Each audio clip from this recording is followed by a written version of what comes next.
Ideal child birth age ఇప్పుడు అన్ని మనకి లాంగివిటీ పెరిగిపోయి అందరూ 100 ఏళ్ళు బతకాలనుకుంటున్నారు. ఇప్పుడు 60-70 ఇయర్స్ అంటే ఇది వరకు ఓల్డ్ అనేవారు, ఇప్పుడు అసలు ఎవ్వరూ ఓల్డ్ అనట్లేదు. 80 దాటితే ఓల్డ్, 60-70 కూడా people are feeling young and active కదా మ్యామ్, ఫిట్ గా, ప్రొఫెషనల్ గా యాక్టివ్ గా ఉంటున్నారు. రిటైర్మెంట్ లేదు అసలు ఇప్పుడు. So ideal child birth age ఏంటి మ్యామ్? మినిమం కాంప్లికేషన్స్ తో చైల్డ్ బర్త్ అవ్వాలంటే ద బెస్ట్ టైం 20 సంవత్సరాల నుంచి 25 సంవత్సరాలు. అది బెస్ట్ అంటారు? బెస్ట్ అండి. అసలు బాడీ ఆ టైంలో సరిగ్గా రిప్రొడక్షన్కి రెడీగా ఉంటుంది అనమాట.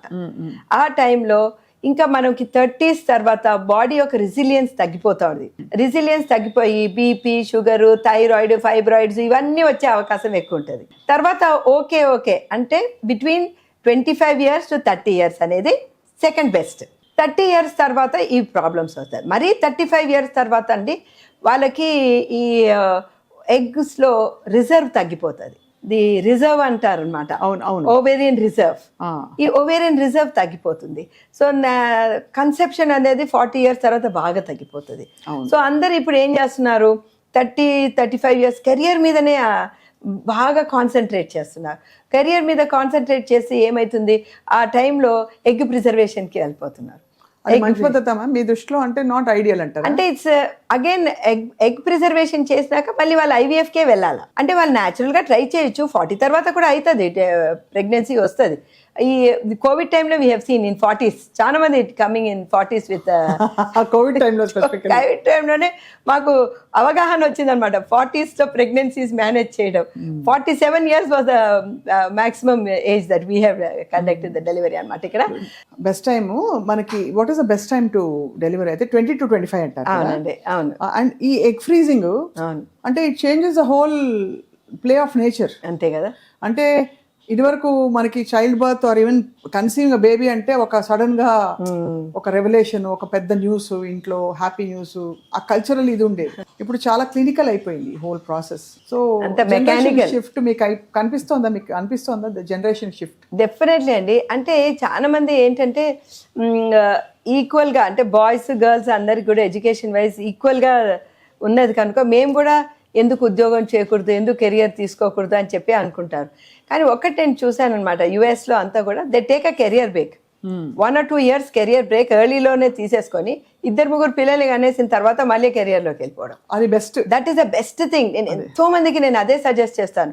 మీరు 30s లోకి వచ్చారనుకోండి, మీరు 20-25 yearsకి ఎడ్యుకేషన్ అయిపోతుంది, 30 years వరకు మీకు ఉద్యోగం వస్తుంది. 30 years తర్వాత ఏమవుతుంది, ఆ టైంలో మీరు టీమ్ లీడర్ అవుతారు, మరి మీరు లీడర్ అయిపోతారు, ఆ పర్టికులర్ ప్రమోషన్కి డ్యూ అవుతుంది. సరిగ్గా అదే టైంలో మీరు ఇంకా డెలివరీ కావాలా, ప్రెగ్నెన్సీ కావాలని అప్పుడు అనుకుంటే అప్పుడు మీకు కెరియర్ లో బ్యాక్ స్టెప్ అవుతుంది. స్ట్రెస్ అవుతుంది, ప్లస్ అది కూడా స్ట్రెస్. అదే మీరు ఫస్ట్ నుంచి కొంచెం మెల్లగానే పోతున్నారు. ఏముందండి లైఫ్, నేను ఎప్పుడు అంటే ఇది ఒక 100 meters డాషా మన life. You have to plan for 100 years. అది ఇప్పుడు వచ్చేసి ఇది అయిపోయేది కాదు కదా. అండ్ మనము ప్లాన్ చేసేది ఎలా అంటే మనం మ్యారథాన్ రన్నర్స్ లాగా మనము చేయాలన్నమాట. సో మనము మన బాడీని అలాగే బిల్డప్ చేయాలా, మన మెంటల్ స్టామినాని అలాగే బిల్డప్ చేయాలా, మన ఫ్యామిలీ ఎలాగ ఉండాలి. ఎప్పుడు కూడా మనం రిటైర్మెంట్ అయిపోయే లోపల మన పిల్లలు ఒక లెవెల్కి రావాలని మన తల్లిదండ్రులు ఎప్పుడు అనేవారు అనమాట. అవును, పర్హాప్స్ వాళ్ళలాగా కాకపోయినా కొంచెం లేట్గానే మేము డెలివరీ అయినాం. కానీ ఇప్పుడు మరీ లేట్ అవుతుంది, ఏమైతుంది, 1 child తో ఆపేస్తున్నారండి. అవును, అది కూడా కొంచెం ఇబ్బంది సింగిల్ చైల్డ్ ఫ్యామిలీ. ఎందుకంటే ఆ ఫస్ట్ చైల్డ్ 35-36 years వచ్చినాక ఒక చైల్డ్ తోనే ఆపేస్తున్నారు. ఒక చైల్డ్ తో ఆపేస్తే అంటే సింగిల్ చైల్డ్ ఫ్యామిలీస్ కొంచెం ఇబ్బంది. అవి చాలా ప్రాబ్లమ్స్ వస్తున్నాయండి. ఇప్పుడు చైనాలో చాలా స్ట్రిక్ట్ గా 1 child నార్మ్ పాటించారు. వాళ్ళు ఎంత తీవ్రతగా పాటించారంటే, సపోజ్ ఇప్పుడు ఒక స్త్రీ 8 నెలల గర్భం ఉందని వాళ్ళకి తెలుసుకున్నారనుకోండి, సెకండ్ ప్రెగ్నెన్సీ తీసుకుపోయి వాళ్ళు అబార్ట్ చేసేస్తే వాళ్ళు అంత స్ట్రిక్ట్ గా. ఇప్పుడు కూడా ఉంది అది? No, this was about in the 70s and 80s. అంత స్ట్రిక్ట్ గా పాటించి మనకంటే తక్కువ పాపులేషన్ కి తీసుకొచ్చారు. కానీ now they are facing the problem. ఆ 1 child నార్మ్ తో ఆ ఒక్క చైల్డ్ షేరింగ్, కేరింగ్ తక్కువ, ఫ్యామిలీ యొక్క బాండ్స్ చాలా తక్కువైపోయి ఇప్పుడు వాళ్ళు ఇంకా పెళ్ళిళ్ళు చేసుకోవటం లేదు ఆ పిల్లలు. ఎందుకంటే ఆ 1 child కదా.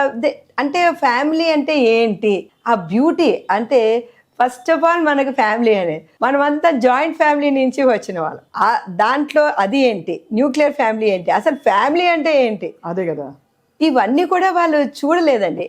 ఏమంటే అక్కడంతా కూడా 18-19 ఇయర్స్ తర్వాత ఇంటి నుంచి వెళ్ళిపోవడం. So they don't have that bonding with the family. So దాంతో ఇంకా ఈ మధ్య కాలం అయితే అబ్బాయిలు భయపడిపోతున్నారు పెళ్ళిళ్ళు చేసుకోవాలంటే. So this is another thing. And divorce rates కూడా చాలా ఎక్కువ అవుతున్నాయి. సో దాంతో ఏమంటే వాళ్ళకి భయం ఎక్కువైపోతుంది.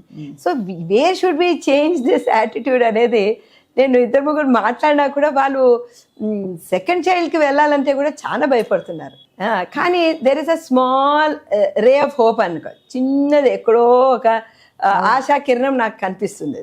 ఎందుకంటే ఇప్పుడు అమ్మాయిలు వచ్చి ముందే వాళ్ళకి తెలుసుకుంటున్నారు. అంటే వాళ్ళ కొలీగ్స్ పడే బాధలు చూడడము, మిగతా మనం ఇట్లా మీడియాలో మాట్లాడడము, ఇవన్నీ విని వాళ్ళు కూడా ఎక్కువ టైం వెయిట్ చేయటం లేదు.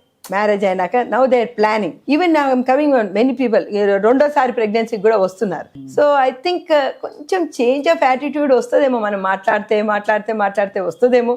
I don't know, but the majority ఎలాగెళ్తున్నదో మనకు తెలియదు. అదే కదా మ్యామ్, ఆ బ్యాలెన్స్ కోసమే చూస్తున్నాం. And I think your the right bridge between that generation and ఇప్పుడు ఉండే over super fast generation ma'am.